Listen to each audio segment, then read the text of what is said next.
Marley from the Energy Boutique with your energy forecast for Wednesday, May 11th. So the moon is going to continue to be in Virgo all day, giving us a grounded, practical, adaptable approach of sorting through our thoughts, our feelings, really recognizing the details that have led us to feeling and thinking a certain way, taking actions and gaining position in our lives that, for the most part, is very uncomfortable now, that we have to do our work. We have to do what is necessary in order to change the reality in which we are currently living in.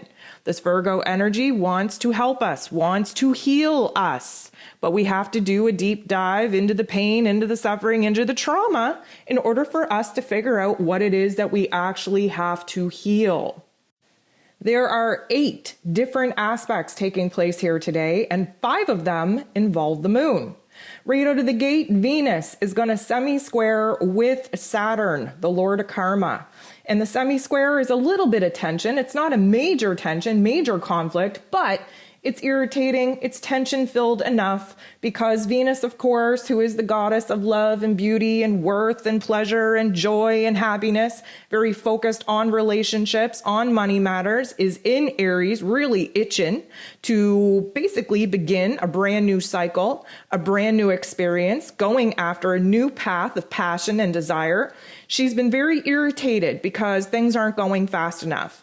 And making this little aspect with Saturn, the Lord of Karma, who rules over structures, foundations, roles, responsibilities, is in Aquarian energy, very futuristically focused, and very much trying to show us where in our great big vision, our great big dream that we have for ourselves, that we have to get to work in the here and now to start building the stepping stones, the foundation, the structure that is needed in order to bridge the gap from where it is that we're at to where it is that we want to be. This particular aspect, though, is likely going to illuminate where it is that we are just overwhelmed, where we're weighted, where we're exasperated with some of the roles and responsibilities that we've taken on in our relationships, in those dynamics that are literally sucking the life out of us, that are showing us where it is that we have to disconnect from these old relationships that are not encouraging, not supportive, if we ever stand a chance of bringing our dream and our vision from our futuristic selves into a physical manifestation in the here and now. This is likely going to kind of put a little bit of a negative Nancy flair on our mindset, on our emotions. We're very unsure at this point what it is that we even need to do. There is a lot of confusion. Again, Mercury just went retrograde yesterday. We're still adapting to that energy. And for the most part, we're bearing a lot of the weight on our heart space, in our heart chakra, on our shoulders. We're kind of overwhelmed with the situation that we're currently in. We know we want out. We know we have to make a change, but we might not know exactly what that looks like, what those steps and what that strategy may be. Now, the moon is going to go ahead and oppose Mars. So Virgo energy and Pisces energy sits across from one another in the zodiac wheel. The Virgo energy is more focused on this physical realm and the healing that needs to take place in our physical bodies, in our physical circumstances, while the Piscean energy is more focused on our soul self, on our energetic self, everything that we need to do in our emotions, in our spirit, in our soul to maintain health and wellness outside of the physical circumstances that we're currently living in. The moon in Virgo sitting across from Mars in Pisces, who, by the way, is frustrated as hell because we have to take a passive-aggressive approach and sit around and wait to be inspired and motivated and wait for the signs of the universe to actually go ahead and align with an action that we're able to take that actually means that we're moving forward. We're a little bit irritable. We're a little bit frustrated, if you will. And emotionally speaking, because the moon is involved, Mars ruling over our physical energy, our drive, our passion, our desire, and our anger, if need be, we aren't doing the best at hiding our irritation, our frustration, our anger.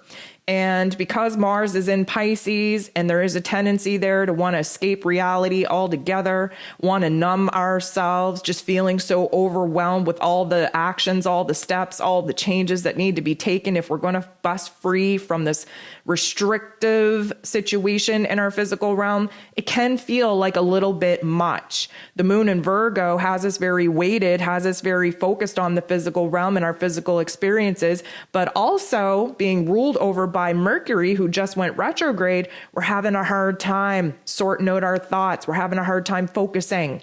And because of this, I will throw a caution at you. We could lose our shit. We could just pop off. We could be the dramatic ones. We could lose our patience. We could just project outwardly all the inner confusion and chaos and frustrations that we're feeling, which is going to create a mess for us to clean up later. We are in retrograde season. We are miscommunicating. We are setting ourselves up for a little bit of drama to unfold in order for us to get raw and vulnerable with ourselves, with other people, in order to make the change that we know we have to make.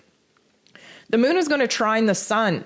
This is actually a beautiful energy. This is a huge help from the cosmos. Again, the sun is in Taurus energy in the final days of Taurus season. So nearing those later degrees where we have to learn the lesson. We have to wrap this thing up.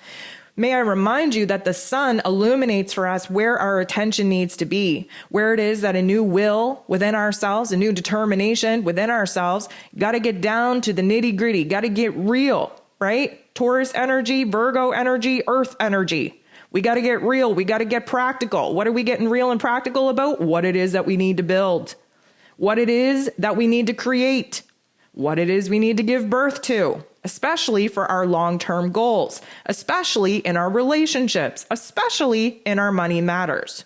The moon in Virgo, our emotions, our unconscious, our past selves, trining with the sun, who is illuminating the here and now and what it is that we have to tap into and embody as far as qualities and characteristics of the Tauran energy. This trine is illuminating for us what it is that we are doing in our mental plane, in our heart space, constantly bringing up the past, preventing us from moving forward. And of course, that sun is trying to say, you know what? We're done with that. Put the blinders on, focused on the here and now, right? Stop looking back. Stop bringing your present or stop bringing your past into your present day. How are you ever supposed to cut the cord with the past mental narratives, past emotions, past actions, past situations?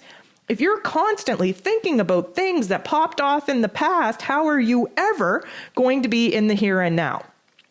This little trine is a beautiful energy because we're getting an aha moment out of this. The Virgo energy, again, very focused on the details.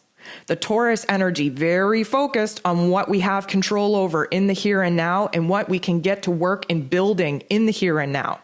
This is likely going to give us a little bit of clarity. This is going to muster up a little bit of a new willpower, a new determination to adapt to the circumstances of the here and now instead of living in the circumstances of the past, in order for us to get our shit together and actually get our sleeves rolled up, get our hands dirty, and get to work.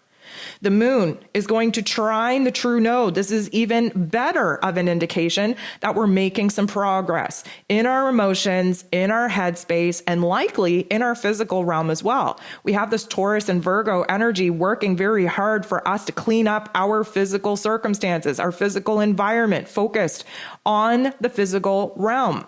So the moon bumping into the true node, which is our destiny point right now.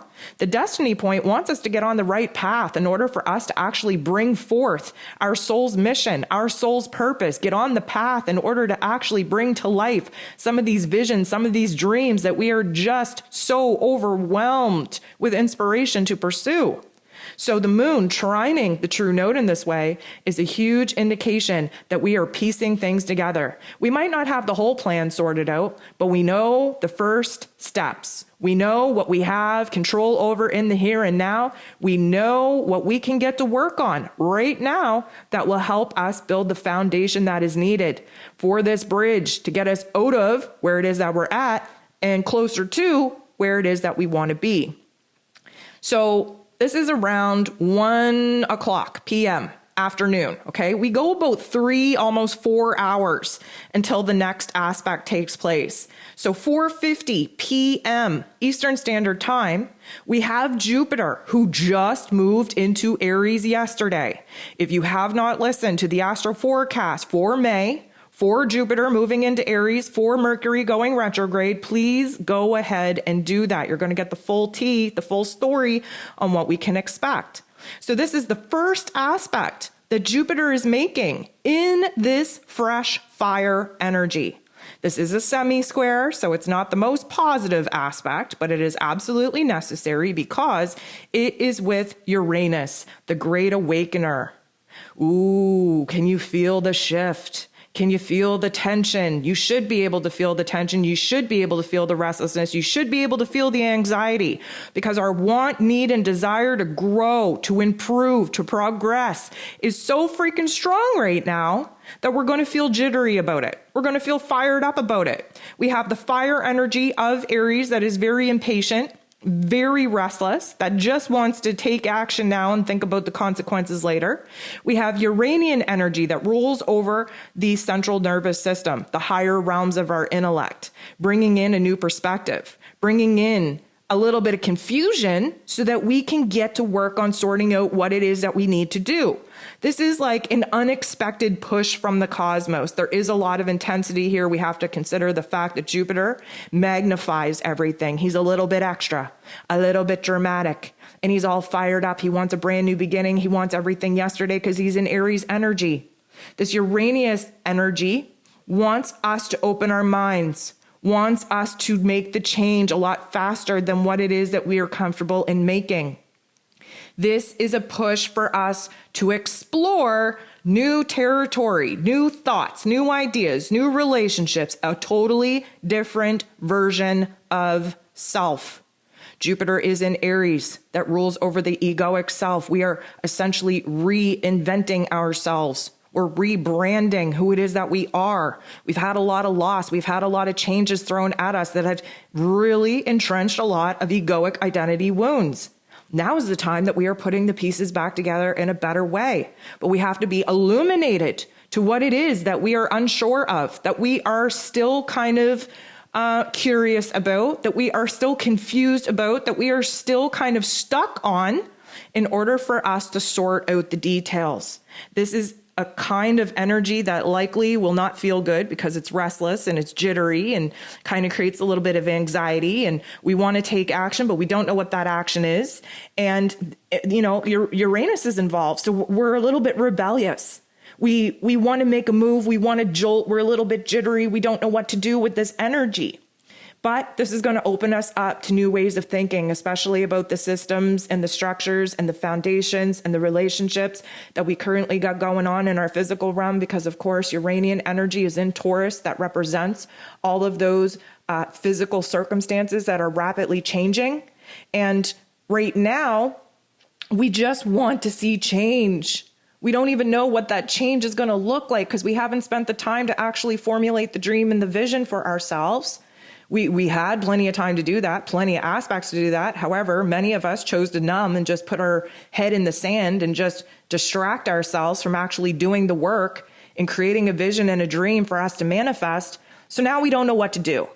So the thing about this is, although it is a minor aspect, it is a long-term aspect because these particular planets are slow-moving planets, and these guys will be making a semi-square again in the fall. So September 28th, December 23rd, we are going to have similar situations arise on those dates as we're currently experiencing now. Now, hopefully, you will rise to the occasion, rise to the challenge, make the changes that are needed, but we are going to have to expand and improve on the foundation of what it is that you're able to bring to life in September when this happens again. And then, you know what? Phase 3 will be reminded, thrown in our face in December as well.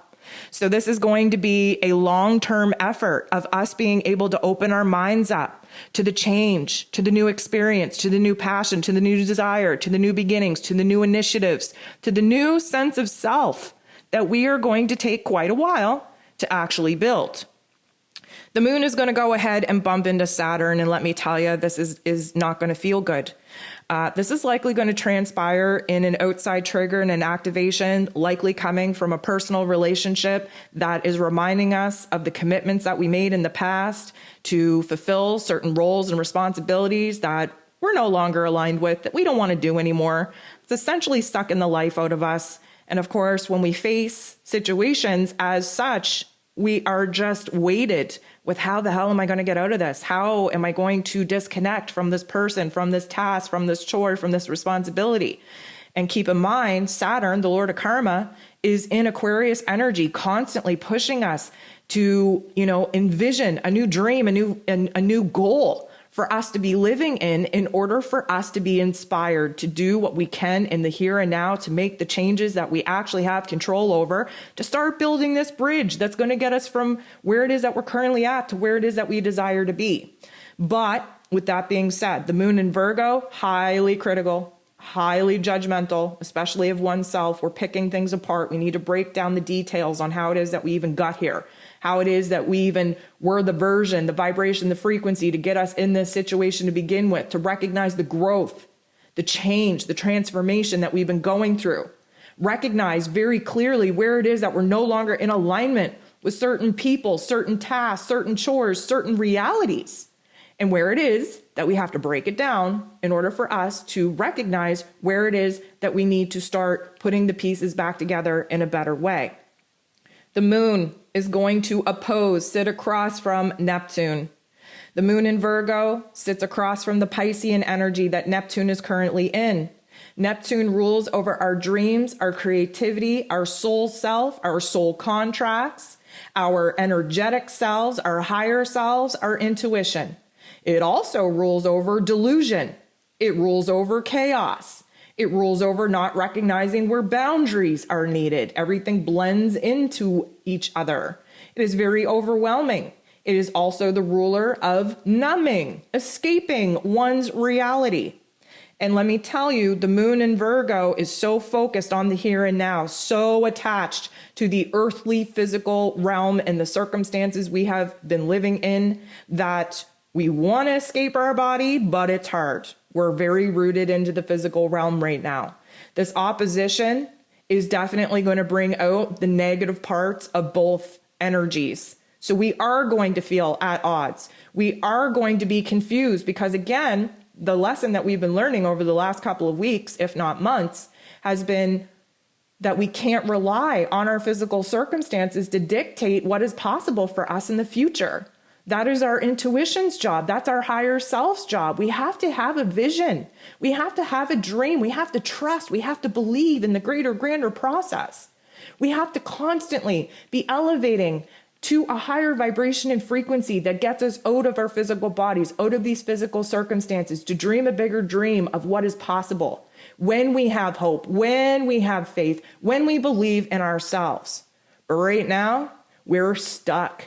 We're having a hard time attaching to that dream. We're having a hard time trusting the process. We're having a hard time even getting out of the physical form, out of our physical being, out of our physical circumstances, to see that there is something greater outside of this earthly realm, this earthly reality, this earthly process that many of us are struggling to break free from. Venus, though, bumps into Pluto in a positive way. This is really going to bring a lot of emotional power back to us.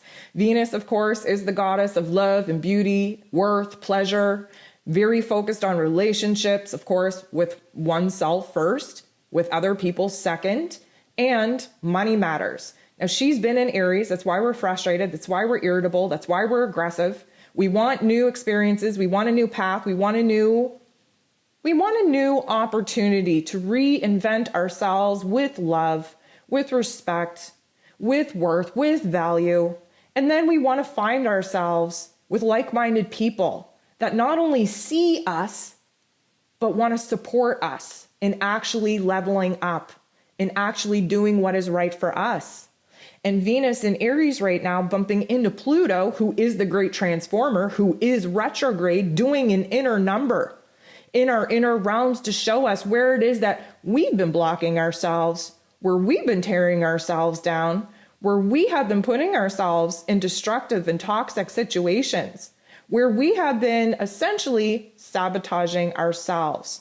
Now we have to go down this trip, this memory lane trip of all the times, all the situations that we've given our power away in order for us to be just furious with ourselves.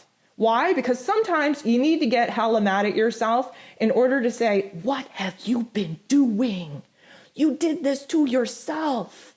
Sometimes we need to break ourselves down in order to build ourselves up in a better way. And Pluto wants nothing more than to shove all this darkness, all these memories, all of this pain and trauma in our face to give us an inspiration, a motivation to act as the catalyst for us to transform, to make a change, for us to step in our power. Venus aspecting Pluto in this way is self-empowerment, is wanting better for ourselves, is pushing us into a position where we will not do the same things that we've done in the past again, because we don't want to end up in the same situations and scenarios where we are playing a co-starring role in the movie that is us. We're taking our power back. We're cutting the cord. We're taking our power back. We are rewriting the script. We are now the star of the movie. That is us. Okay. And if need be, we will be scratching some of the other supporting co-starring roles in our lives right off the script. They're not even starring in our movie anymore. Because if you are realizing right now that you have leveled up, that you have done the work, that you're at a different vibration and frequency than you've been in the past, and you are watching some of the relationships in your life fall apart, it's because you've outgrown them. It's because they are not coming with you on this path of enlightenment. It is because they can no longer take advantage of you. And the more you step in your power, the more independent you are, the more you detach yourself from needing anything from anyone outside of yourself, is the minute that you change the game. Everything that you need is within you. You should be put in a position, especially in choosing a partner, choosing friendships, choosing to share your life with other people. You should be in a situation, in a position where you choose these people because you want them, not because you need them. And we're going through a huge awakening right now. We're in eclipse season, in retrograde season, where the divine script is playing out, removing elements from our lives that we should have removed ourselves. Relationships are taking a hit. By the time we get to, I'm going to say, middle, maybe end June, a lot of the people that were in relationships will no longer be in those relationships because people have leveled up and their partners have not. People want better for themselves. The other people in their lives do not want better for those individuals because it means that they are no longer in power. This is a power struggle. And first and foremost, the power struggle has to happen within us first. Venus in Aries bumping into Pluto in this way is the most empowered aspect that we can have right now for us to realize where it is that we've done dirty to ourselves in the past and where it is that we will never set ourselves up to do ourselves that dirty ever again.